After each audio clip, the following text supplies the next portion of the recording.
Hello and welcome to Views on News. I am Jawad Tehami. Now, it's been over 5 months that the Israeli brutality against the innocent people in Gaza continues unabated. And so far, as a result of this brutality and the massacre with impunity, 31,352 innocent people have lost their lives. There have been repeated international calls of a ceasefire, but all these calls, even to an extent of all those resolutions which were passed with an overwhelming majority at the United Nations General Assembly, all these calls have fallen on the deaf ears of Israeli Prime Minister Benjamin Netanyahu. Earlier, we saw there were statements made by US President Joe Biden. He was very hopeful for a 6-week pause in this particular fighting just before the start of the holy month of Ramadan, but now he has lost that hope also. The holy month of Ramadan has already started in the Middle East, and in many countries the moon of Ramadan has been sighted today, and it will be commencing from tomorrow.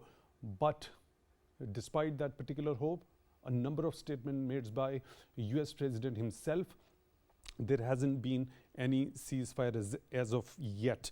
Now, there's been a recent interview of US President Joe Biden at MSNBC in which he has said, let me quote, that Benjamin Netanyahu is hurting Israel more than helping Israel. He was referring to Benjamin Netanyahu's treatment of innocent people in Gaza.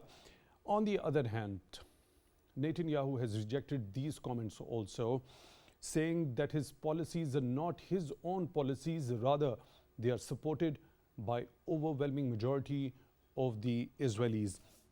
Now, we have also seen since this particular Gaza Strip has been besieged since 7th of October, and Israeli regime hasn't allowed any sort of humanitarian inside the besieged territory, and there have been concerns which were raised by high-ranking United Nations agencies officials regarding the possibility of a famine as people are dying of starvation, thirst and hunger there in the Gaza Strip.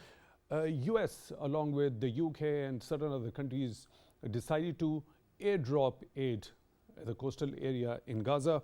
And as per some reports, because of this airdrop of aid by the US, there have been casualties which have been denied by the Pentagon spokesperson, and there has also been talk in the US about the possibility of establishment of a temporary port near Gaza Strip for the provision of humanitarian aid to the innocent people in Gaza.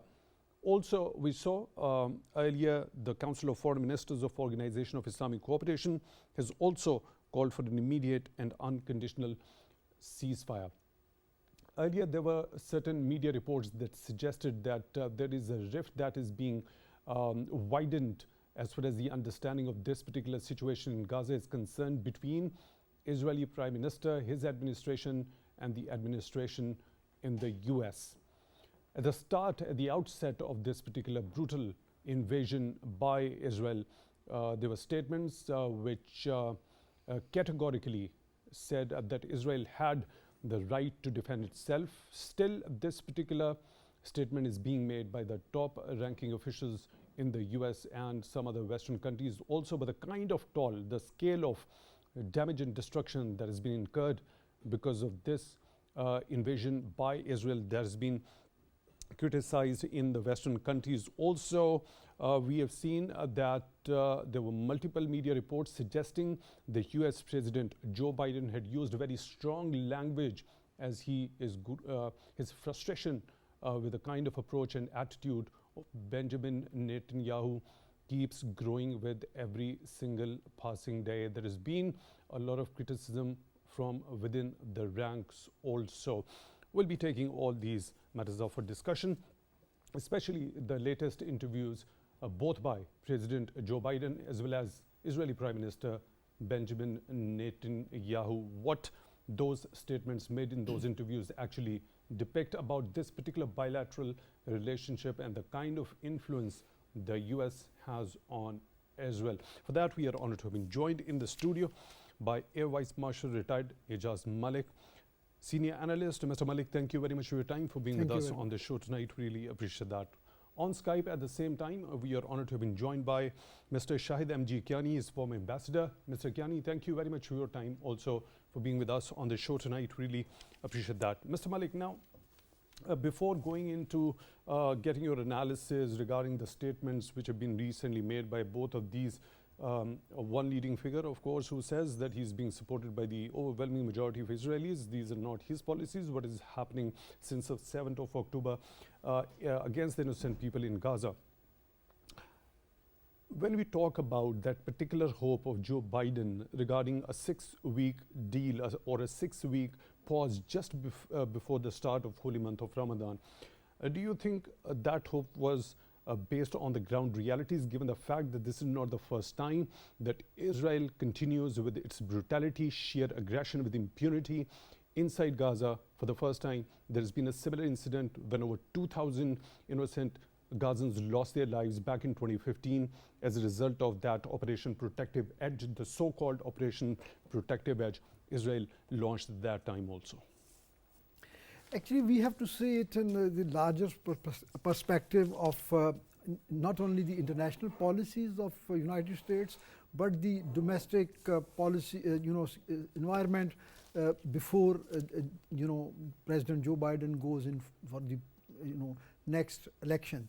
So there has been, very solid indication that out of his electorate, the vote bank, the people have shown their concern, and it had become a compulsion on him to respond to that aspiration of his prospective voters. So that is one of his compulsions. But obviously international pressure and such a prolonged conflict, and this is an unfortunate thing that while you just mentioned in your intro that Netanyahu says that they still retain to have defense against any threat. What threat do they have? There is no semblance of any threat from almost all unarmed people, just a very marginal out of them maybe having some wherewithal to pose any threat to the massive military deployment all over Gaza. So I think the expectation was it was not exactly based on ground realities, but it was an ambitious, I would say, effort to counter the pressures that President Biden was facing. So, by looking, just analyzing the kind of approach the Israeli authorities have had, did you expect any sort of deal or 6-week pause could be expected just because the holy month for the Muslims, Ramadan, was commencing? But practically, I don't think so. They would. I mean, it is a purely very unfortunate humanitarian crisis. So if they do not have any value for the humans, the sanctity of a particular month for Muslims, how do we assume that that would carry any weight for them? And particularly once the Muslim regional countries have not been able to exert any pressure on them. Yes, it had a possibility, in my opinion, if the neighboring Muslim countries or OIC would have been in a position and they would have displayed some kind of muscle to exert some pressure. Right, I'll come to this point. The role of OIC. We've had an extraordinary meeting regarding the situation in Gaza, or the Council of Foreign Ministers of the Organization of Islamic Cooperation in Jeddah a couple of days before. Now, Mr. Kiani, what's your understanding when we talk about that hope already which was expressed by President Joe Biden with a 6-week deal just before the start of holy month of Ramadan? Now he has lost that hope, saying that it seems very tough. Now we've also seen U.S. Secretary of State Antony Blinken pointing the fingers towards the opposite side for being the reason of not getting such a deal before the start of the month. What's your understanding of it? First of all, I am quite surprised, meaning what significance do you think Ramadan has? those people for which I don't understand what is the significance of Ramadan or for a ceasefire. Why can't the ceasefire take place? These people you talk about the Ramadan, they're already fasting for the last now 3 months. They didn't have any food. So what is the importance of the significance of Ramadan that we should have a ceasefire during Ramadan? The most important thing is a permanent ceasefire. And let those people have been living in Gaza Strip for the last many decades. They will fend for themselves. Now you see what is happening is President Biden and the American public has already gone into the US election campaign, presidential campaign, in which for the first time after many decades, there is a foreign policy issue being debated. Otherwise, US president elections have always been talked about domestic issues. The reason is there are no American troops in any war situation. Now the issue is of Israel. The unfortunate part is now President Biden is saying that he's not listening to me. For the past many weeks, whenever this issue of ceasefire comes on the agenda of the United Nations Security Council, because that is the only forum where the ceasefire can take place, is vetoed by the US. Now, what is this double game being played? On one side, you say, let those ceasefire not take place. Then you're telling him, please do not kill too many people. Meaning, what is happening? This is most unfortunate. And the other thing is that the most of the Arab countries who have diplomatic relations with Israel, they are the ones who can exert the pressure on them, and they are not doing it. When that OIC summit took place a few months back or a few weeks back, I remember two very important Arab countries raised their hands and we are not going to delink ourselves from Israel. When you do that, you encourage Israel. Israel knows very well that within the US administration, US Congress, there is no sympathy for the Palestinians. And look what, and the fig leaf is that the Jordanian and the American troops have thrown what you call airdropped the food. Now they have killed more people because when you airdrop, as compared to human parachute people who are parachuted, they can maneuver themselves left and right. But when you throw food, meaning the weight itself on it, they don't know where it's going to drop. Exact location not there, and people who are hungry, who have not been eaten for weeks together, they run towards the food and the weight of the packs, they kill them. So most unfortunate, the Palestinians themselves, the Gaza, the people living in there, they've been left to fend for themselves. The Israelis are only concerned about those 100 Israelis who are hostage in Hamas, in the Gaza Strip by the Hamas. My own opinion is, if the Hamas people think, you see, that they are serious, the Hamas, the people who are running the Hamas administration, they think that the war should come to an end. They should now become active, involve the United Nations and the United States. No other country has any role to play, and put an end to this war and release those things, but on a guarantee. Guarantee is that the war will come to an end and the Israeli troops will withdraw. But I doubt this thing will happen again, because those who have the Arab countries, important countries, and the Americans, they are not serious. Unfortunately, I'm not saying, they are just sending them food. Believe it or not, I'm again, sir, repeating, if you stop the war, if you withdraw the troops, the Palestinians will themselves fend for themselves and eat. They've been doing it for the past many decades. Unfortunate situation there.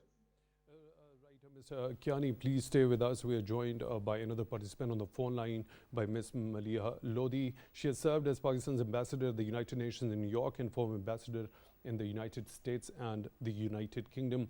Ms. Maliha, thank you very much for your time, for being with us on Views on News tonight. We really appreciate that.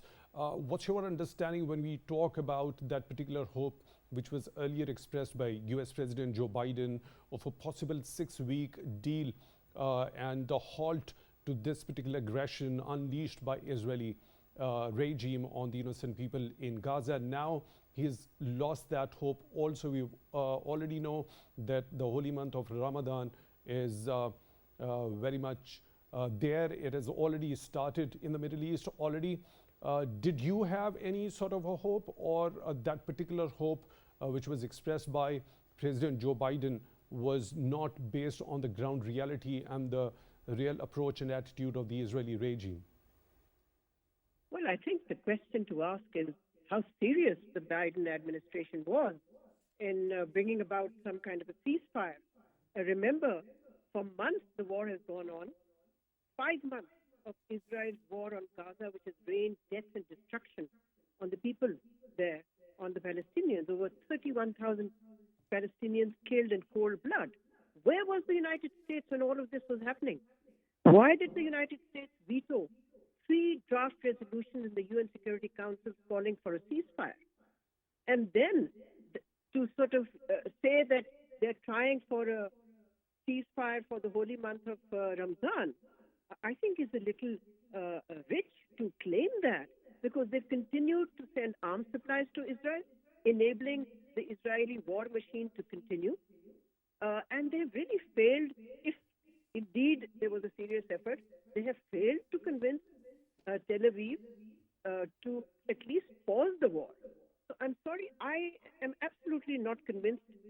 I think the Biden administration's claim that they wanted a ceasefire lacks total credibility. They didn't try hard enough.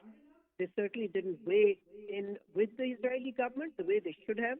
And for months, they allowed a carnage of epic proportions to continue. And for that reason, you know very well that Biden has lost the support of many Democrats. That's his own party. He's lost the support of young people in the Democratic Party as well as progressive people in the Democratic Party. Now, there's a reason for that. And the reason is very simple, that the administration simply tried to do something which is too little too late, and even then didn't make a serious enough effort.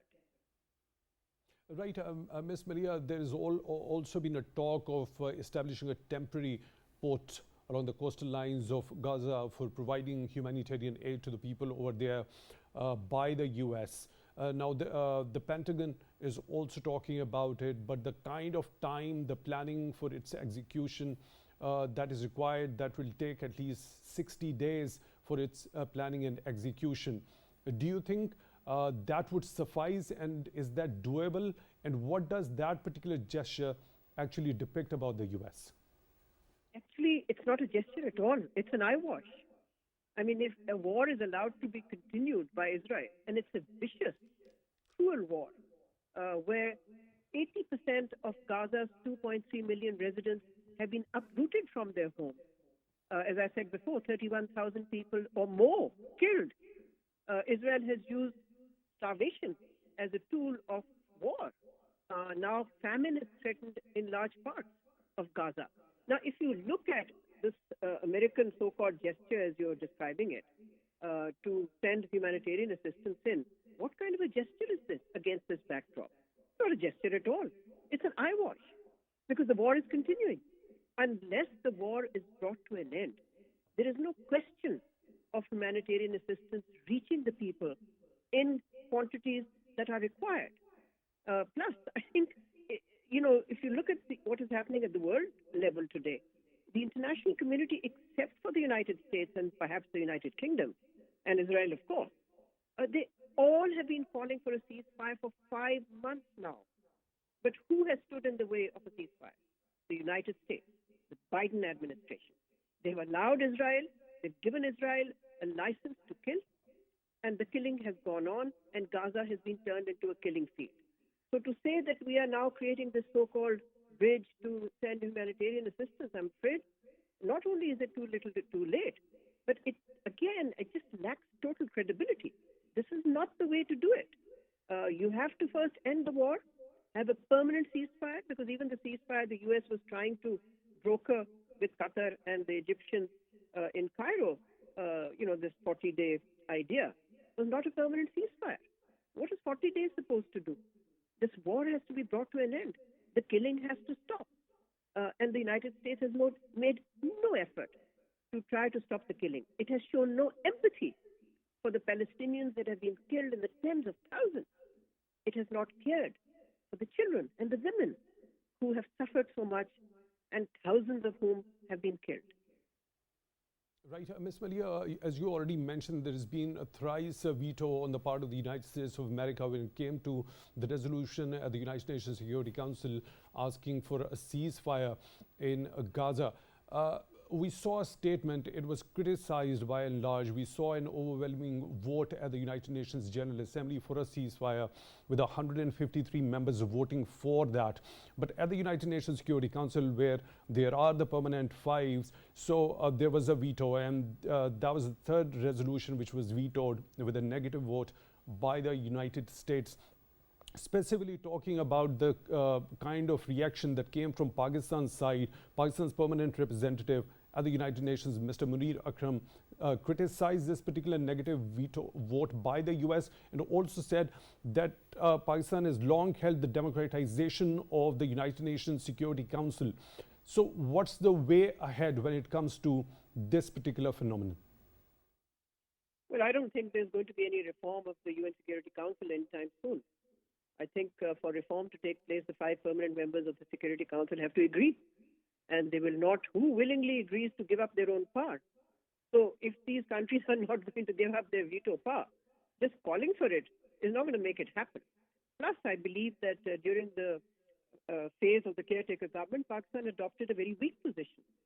Pakistan did not take the kind of leadership it should have taken in the OIC and elsewhere on this issue.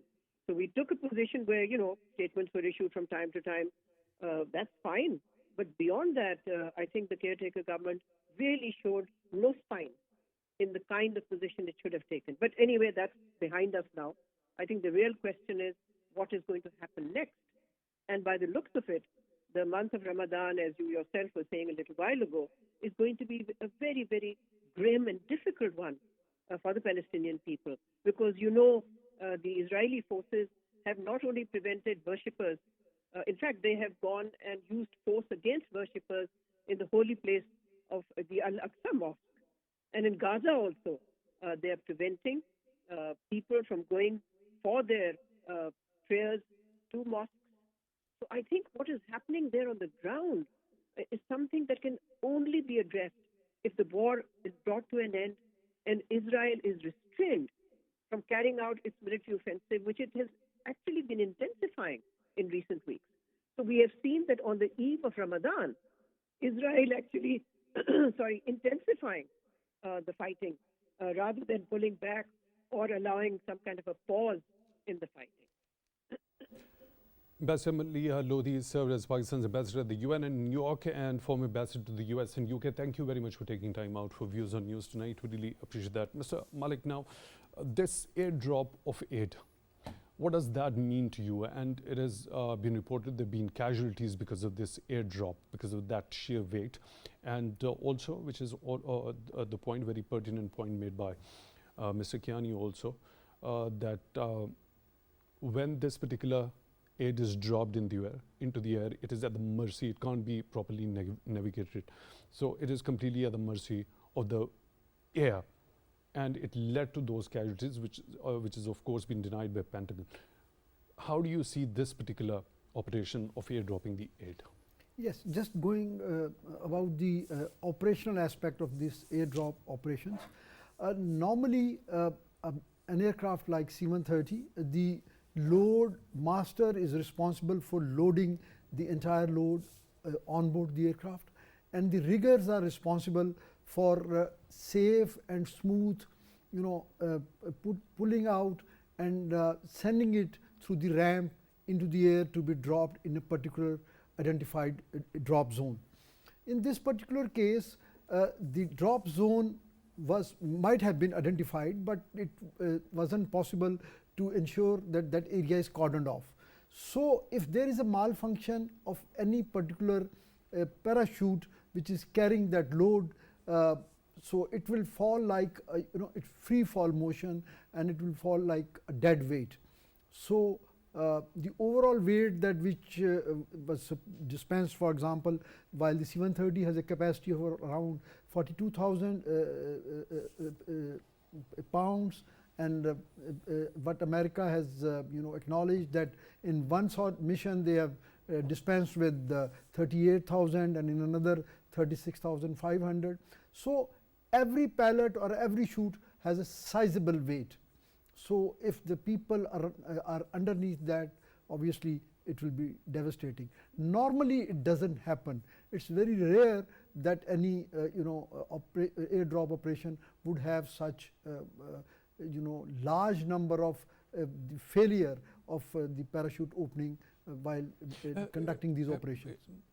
It might have to deal with those people who are in desperate need of, because they've been hungry for over last many months, so there've been a lot of people. Because first of all, the American Department of Defense have denied, because they says that it wasn't American aircraft which were involved in this, because there are other partners also who are doing the airdrops in the region. So it could have been by somebody else. So we don't have any evidence which suggests that which country or which air force was doing this operation.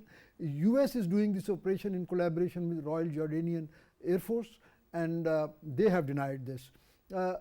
Coming to another offshoot of your talk with the ambassador, the best option would be establishing a maritime corridor into Mediterranean, but that involves having a strong foothold onshore, where the equipment which come through or the whatever aid comes into through this corridor, it on land, then it is stored properly and then distributed. So while America has very categorically said that they do not intend sending any troops on ground, so that means that there will not be any area which would be safe enough to respond as a last dispensing point for this maritime corridor.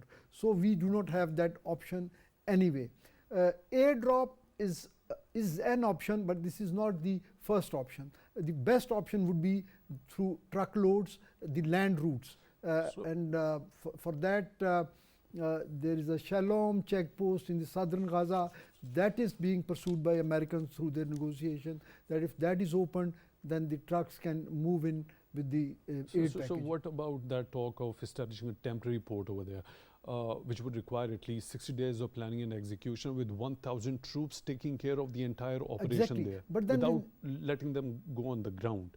Yeah. Is that doable? And by 60 days are gone, I mean, there's been an indication by Netanyahu also that this particular fighting would continue perhaps for 40 to 60 more days. So there must be a target in his mind also, what he actually wants to achieve for the next 40 to 60 days.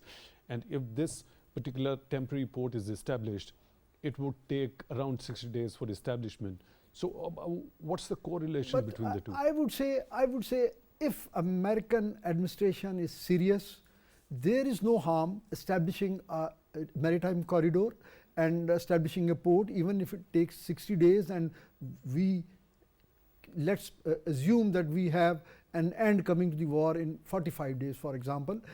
If the port is established, that can be used for further humanitarian aids, because there is no on-off switch that the day this there is a ceasefire, the entire community which is right now under a threat of starvation, that will be up and standing on their feet. So we would require a rehabilitation effort even after ceasefire or after the war is if at all it ends. We really have to see. So what do you understand of this particular time estimate by Netanyahu, that around 40 to 60 days this fighting might continue, and by that time if it comes to an end, by that time what sort of goal he would have achieved by then?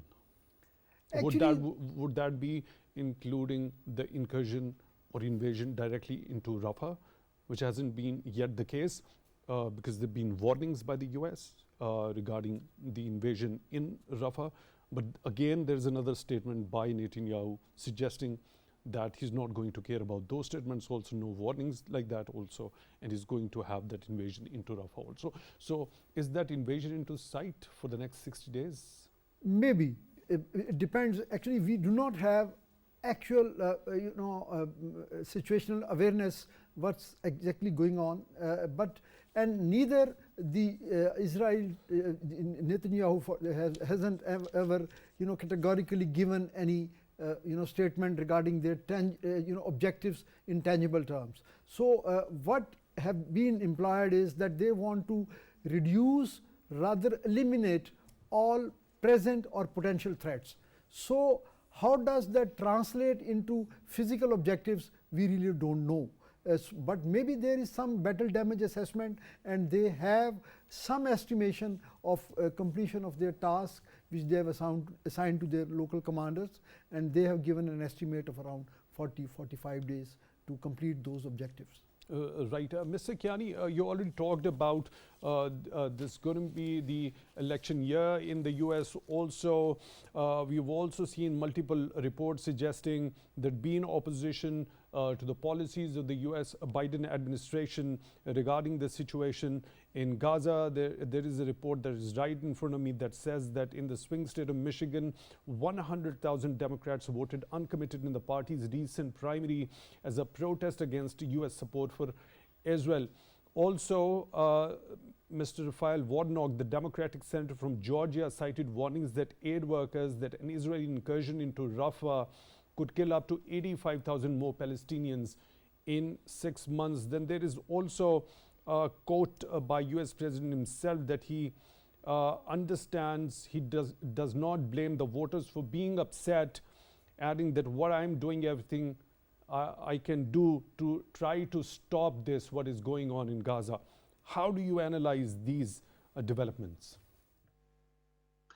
You know, the most unfortunate part during this campaign, the presidential campaign by both Biden and Mr. Trump, unfortunate part is that Mr. Biden is, as they say, too little too late. He first, instructed his ambassador in the UN to veto. Now, when that significant time had elapsed, I mean, that was a time, if you just let me go a little back, when this skirmish started in October last year, President Biden was there, you count 3 and he was there. And then there was a flurry of French and the British and all the heads of states went there, like a spoiled child, when you spoil a child, so when he grows up, he remains spoiled because you spoiled him. And then they encouraged him. Instead of telling him to calm down, and yes, okay, Hamas had done this thing, and let us, they would have coordinated, they would have sat down, talked to them, and said, okay, we'll end this war, and we will release those hostages. Nothing was done. They encouraged him for so many months. OIC summit takes place, nothing happens. OIC has been for the last many decades a non-entity, let me be honest. It has nothing of positive it has done. Now, what has happened is unfortunate that Biden, because of the pressure of some voters, especially Muslim voters, or those voters, even white voters, who are nearly fed up of this war. First, it was Ukraine, there's no end to it, and now it is this one. Now, what is happening is that there is a large possibility of President Biden losing these elections. Mr. Trump, who is expected to win, there is a possibility.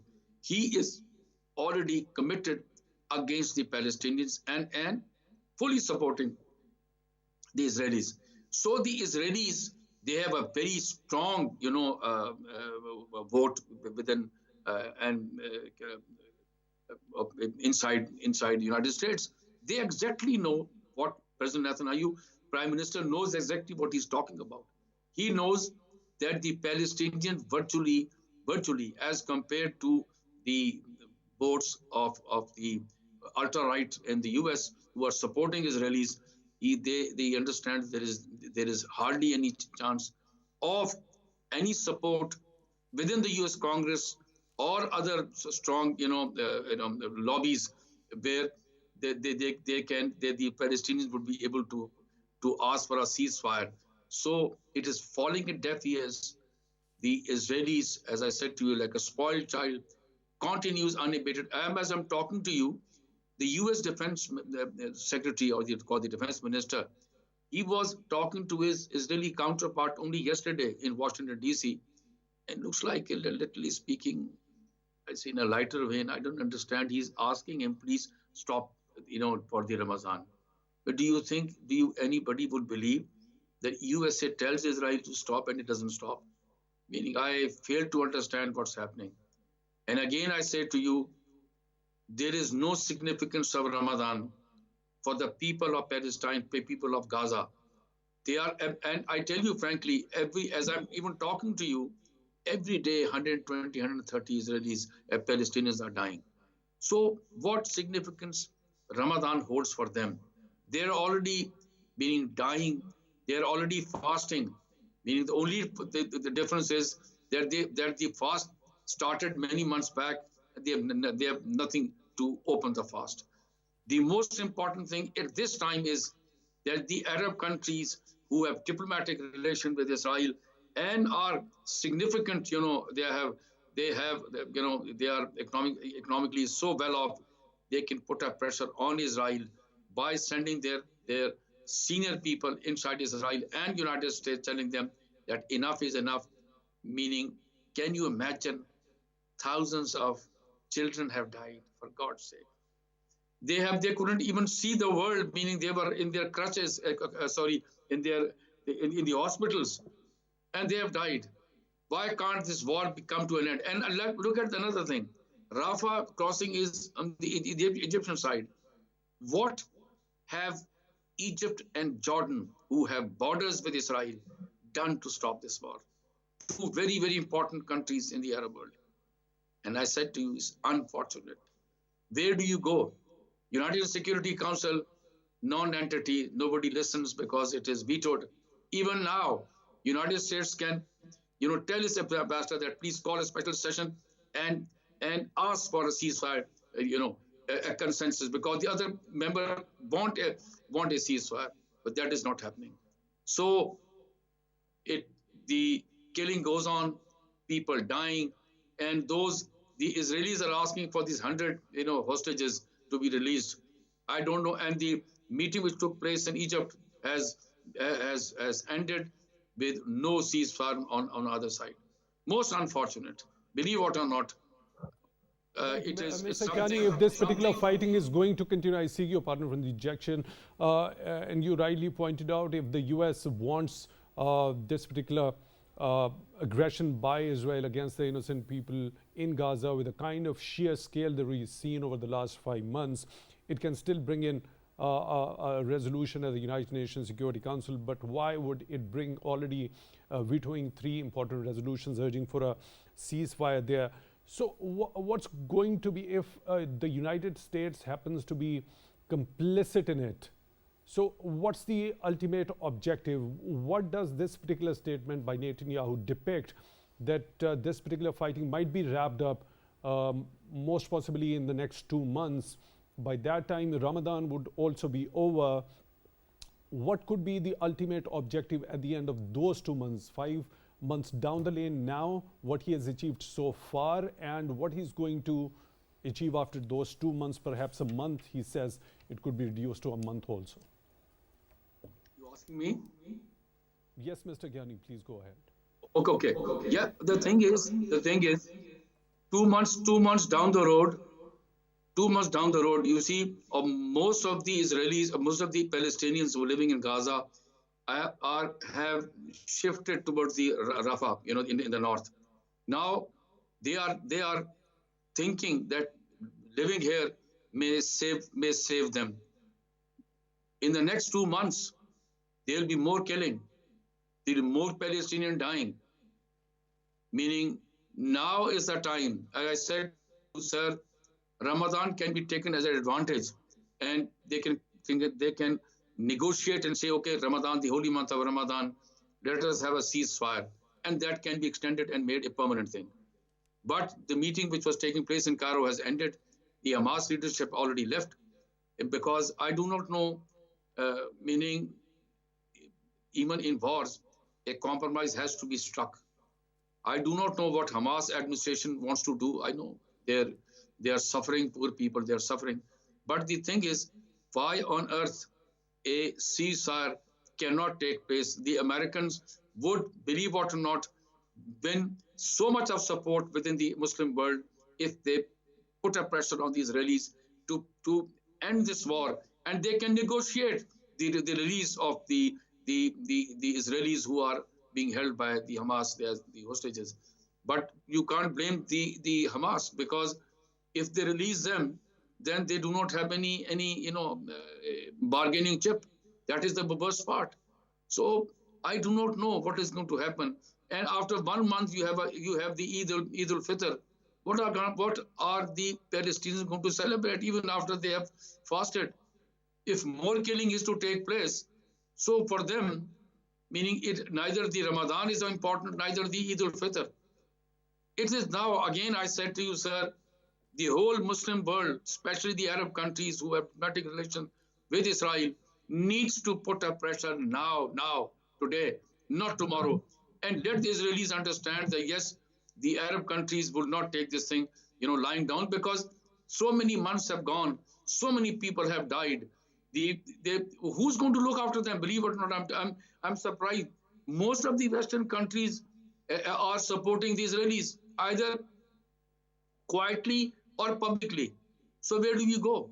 It's most unfortunate. Our ambassador said to Mr. Munir has been speaking for the last so many months on the floor of the UN, asking this war to come to an end. We have already sent aid also to these. This is what we can do. We can't fight with them. So most unfortunate, sir.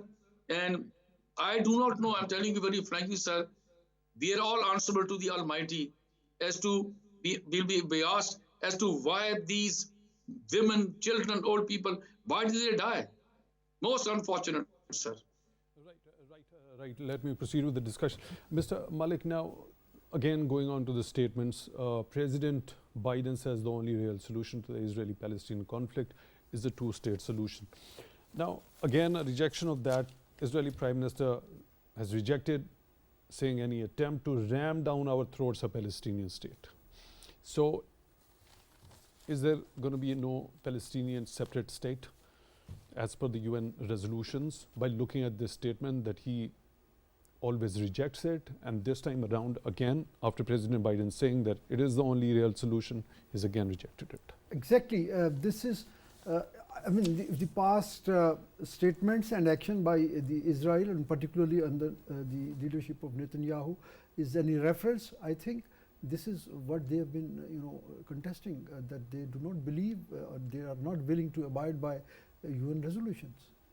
So we don't see any solution unless and until, there has to be some interest shown by, as Ambassador Kiani mentioned, there has to be some assertive, change in their effort on the part of the neighboring Muslim countries, Arab countries, and some, sane voice from US administration, because almost, rest of the world have shown some concern.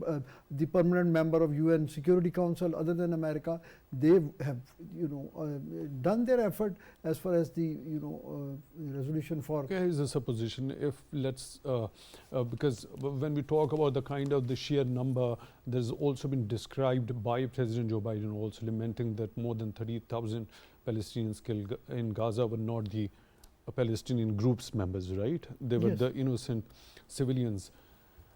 Presumably, if they come up with a resolution at the United Nations Security Council resolution for a complete ceasefire, do you think is that a possibility at the very first place? And if yes, it happens by any means, and that resolution is not vetoed with any negative vote, what's going to be the way ahead? Would Israel stop from its aggression or further invasion into Gaza? As I mentioned earlier in reply to your first question, initial question, we are not very sure about the objectives on the part of Israeli offensive. So we cannot, for any degree of assurance, give any concrete statement on that. That on what terms and conditions would this ceasefire or this negotiation would take place, and how is it going to be a sustainable ceasefire in the area. So that needs to be seen, and we have to see the other side also, that what Hamas has in mind, because after all Hamas is in position to take decision on behalf of those people who are suffering. It's not only Hamas, it's the general populace of that area. So Hamas also needs to maybe revisit their objectives and reach some kind of solution which is endurable and which brings some semblance of peace in this region. Right, thank you very much for being with us on the show. Air Vice Marshal retired Ijaz Malik, senior analyst. Really appreciate that. On Skype, we were joined by Mr. Shahid M.G Kiani, former ambassador. Mr. Kiani, thank you very much for your time, also for being with us on the show tonight. Really appreciate that. With that, we come to the end of today's episode. Till the next one, take good care of yourselves. And from my behalf and the behalf of the entire PTV World news team and the programming team, happy Ramadan and Ramadan Kareem.